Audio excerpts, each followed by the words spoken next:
Hello there, it's me, Sari here again. Today I'm here to try to make a card. It's a spinner wheel card.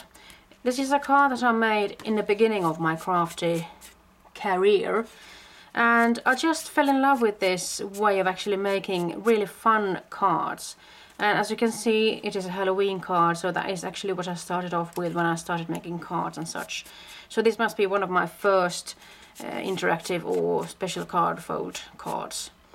And well, in this case I just kept this part as a circle, scalloped circle there, and a scalloped circle a bit smaller in size, and so could have it as a spinner mechanism there. But today I thought I'd try to make it look a little bit different. Let's see if I can zoom out so you can see what I'm doing. And in this case I have used a big label from Spellbinders. It's from the Grandest Abilities sets actually. I think this is the labels 4, and I believe that this might be perhaps the smallest of the big ones. I die cut that out of a watercoloring paper. It's a bit on the thick side, so when you're going to do this die cut hole you need to cut it twice if you're going to have a paper over on top of it. I just must warn you a little bit about it's a bit time consuming and you might actually feel a little bit stressed out as well. You never know actually.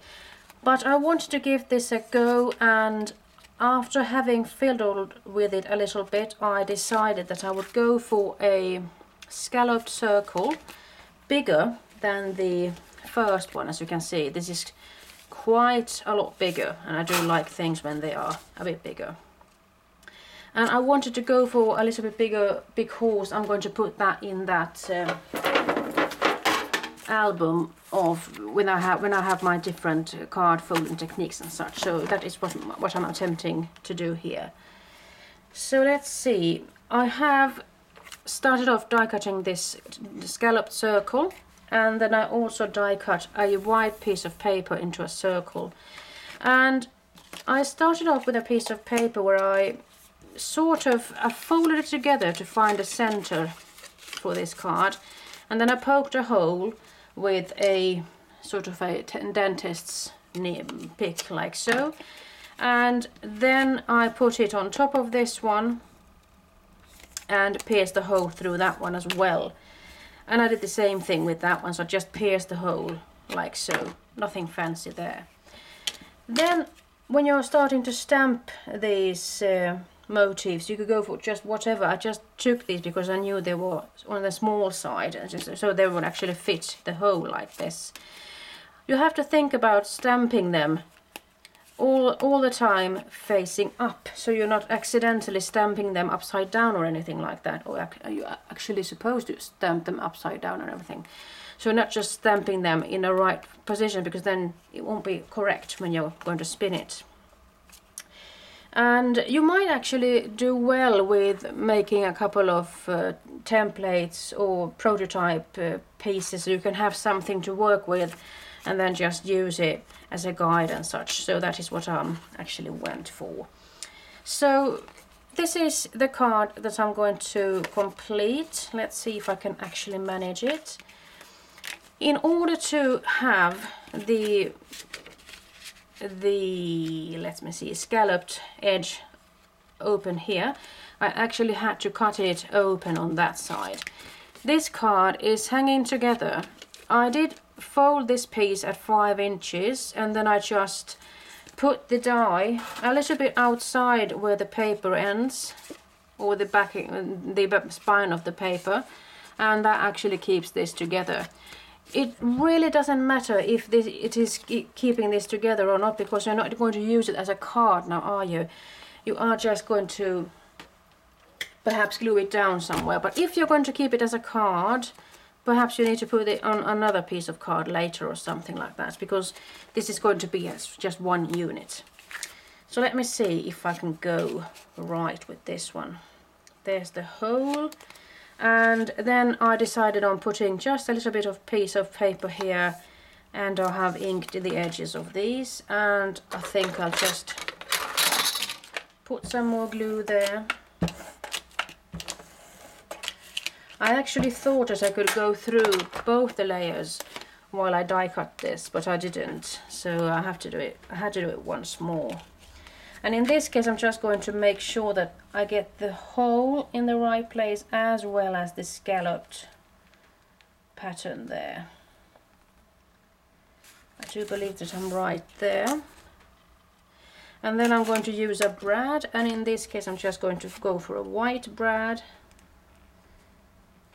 I'm just going to pierce it through all the way like that. I have prepped this with a lot of 3D tape because it will help make it easier to spin if I'm going to fasten this on a back piece or something. Now it's up to me really to decide on how I want to decorate this card further. I could leave it as it is, or I could go for a frame like that, and I think I'll just do that just to cheer this piece up a little bit. Let's see if the glue is with me. This is absolutely one of my favorite glues. It's a Tombow multi-tip glue. It has a really small nozzle like this, and it also has a wide on the other side if you would feel like using that. And with glue you actually have a couple of seconds perhaps, or perhaps even a minute, to adjust this as to where you want to put it. And you have to bear in mind that if you would have wanted yet another layer of paper here, you would have actually have to cut through that one as well. So in this case I'm just going to leave it with 2 layers of paper there. So there you have it. It glues on really quickly, and this is what the glue looks like right now. And it has got another piece there which you can actually just spread the glue with a little bit easier. So this is it. It's a pretty simple card, and I wanted to keep it on the simple side. What you have to think about when you're making this, of course, is that the saying should be able to fit in this hole, and just make use of whatever stamps you've got. Here is a little bit of overlapping. I'm not going to bother about it. Or is there some kind of a black residue of something there? Perhaps it isn't that bad. So you might have to do a bit of fiddling when you are making sure that these stamps are going to end up in the right place. You have to think about the depth as well as how close you're putting them. So you actually absolutely should make your center mark and even have some kinds of guidelines to know where you're going to put your stamps. And then it's really up to just paper pierce this and try to make it work. And I think it's a fun technique. And one more tip actually before I leave you. If you are using a big die cut like this one, and you want to make a hole in the center, I mean, there is no hand punch you can use. You actually have to go for a die cut.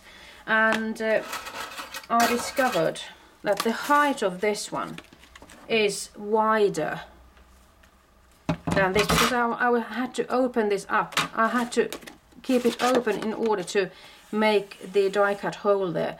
I'm not sure if I would have been able to just keep it closed like that and die cut it like that. Perhaps I could have, but I felt it was the best way to actually just open it up and do it in my e-bosser. It's an electric die cutting machine that actually takes A4 sized paper, so width-wise this one was all right. So let's see what you think about this. Of course you could go mad decorating this further and such, but since I'm going to keep this in my book, I'm not going to go there. So let's see. I'm going to take away the backing of these tapes, and I'm going to hope for the best when it comes to spinning that wheel.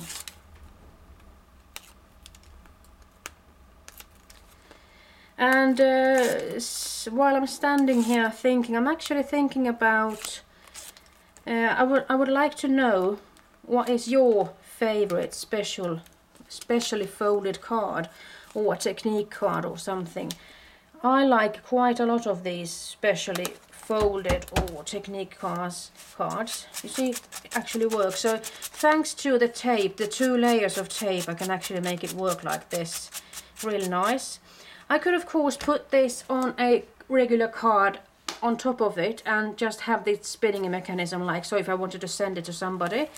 And it's a good thing that it's flat, because then it won't take another thick envelope when you're posting it. But in this case, I've actually made the stamps that I designed for Vilda stamps in the early days, perhaps not early days, yet last year actually. They actually came to use in this one. It's pretty fun. So I hope you enjoyed this tutorial and are inspired to make your own. But don't forget, name your favorite special card fold. I would like to know.